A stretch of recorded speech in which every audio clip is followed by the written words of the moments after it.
Hi there, it's Riikka Kovasin here today with a new video for ABstudio. This time I'm making a couple of cards and I'm combining different collections while making them. I often mix collections while making projects. That's something how I roll. So I thought to give a couple of pointers that how you can easily mix up the collections. Of course, you can just work with one collection and everything will flow nicely because the papers will go together. But if you want to be a little bit more adventurous, then here's some tips. Why I chose these particular papers is based on color. So that's my first tip. Go with the color. So pick colors that go nicely to each other or then same color in different collections. The same applies then throughout the project. So when you're picking colors of the mediums, then just use what you already have. For example, a little bit later on, I'm adding ink colors to these cards and I'm picking them directly from that dotted pattern. But first I cut the paper to card size bits and I'm layering a pattern paper on top using double-sided tape.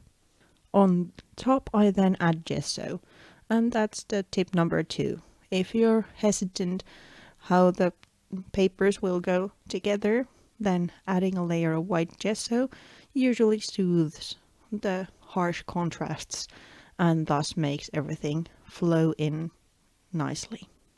I'm adding the gesso just a little bit haphazardly because I'm going with these warm colors anyway, so they will go together. I'm just wanting a little bit less contrast where I'm going to put my focal point, kind of highlighting that. After adding the gesso, I then dried the layer and also cut my elements loose from the 12 by 12 sheets. Before I start layering those elements on top, I'm adding some mixed media touches to the backgrounds.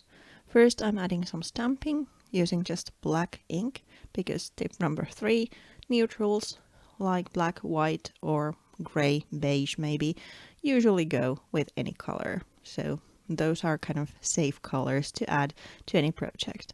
Of course there's a variety of blacks, whites, greys, so just keep that in mind. Next, I'm then adding a watercolor-like effect using ink, but tip number 4 is using the same medium in a variety of ways.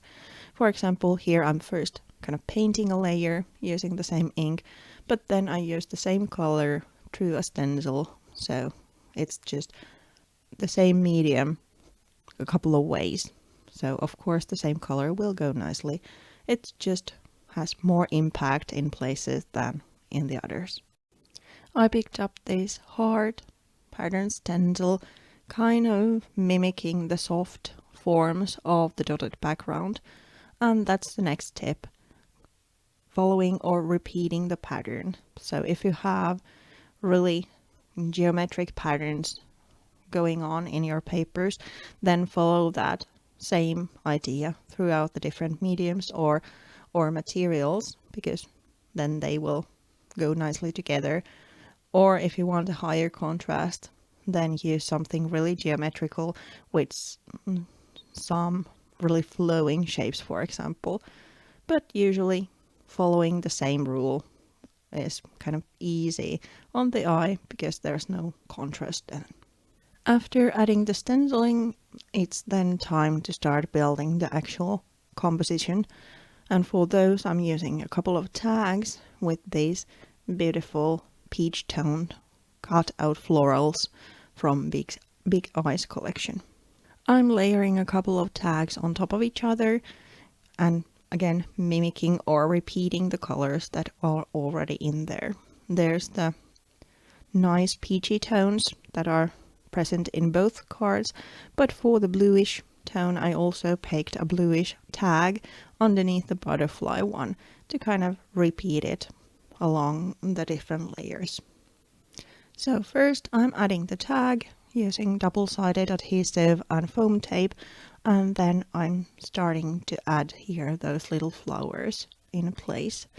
Not all of the flowers are whole, and that doesn't matter because I'm tucking them between the layers, so it doesn't matter if a petal or two are missing because you can't see it anyway. I then repeat that to the other card.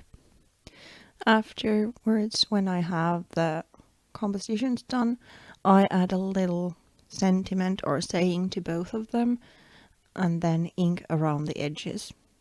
Again, I'm using peach tone for the peachy card and bluish for the blue one. So following my own little tip or trick and using the same medium in a variety of ways. Just it's different intensity in different layers. I then mount the focal areas to white card bases and finish the cards with some rhinestone stickers. I'm highlighting the flowers with those. And here are the ready cards. I hope you enjoyed this little video and found my tips helpful. Please leave me a comment if you think there's more tips or tricks you want to share. Thank you so much for watching. If you liked the video, please consider subscribing and hit that bell sign to be notified whenever a new video comes live.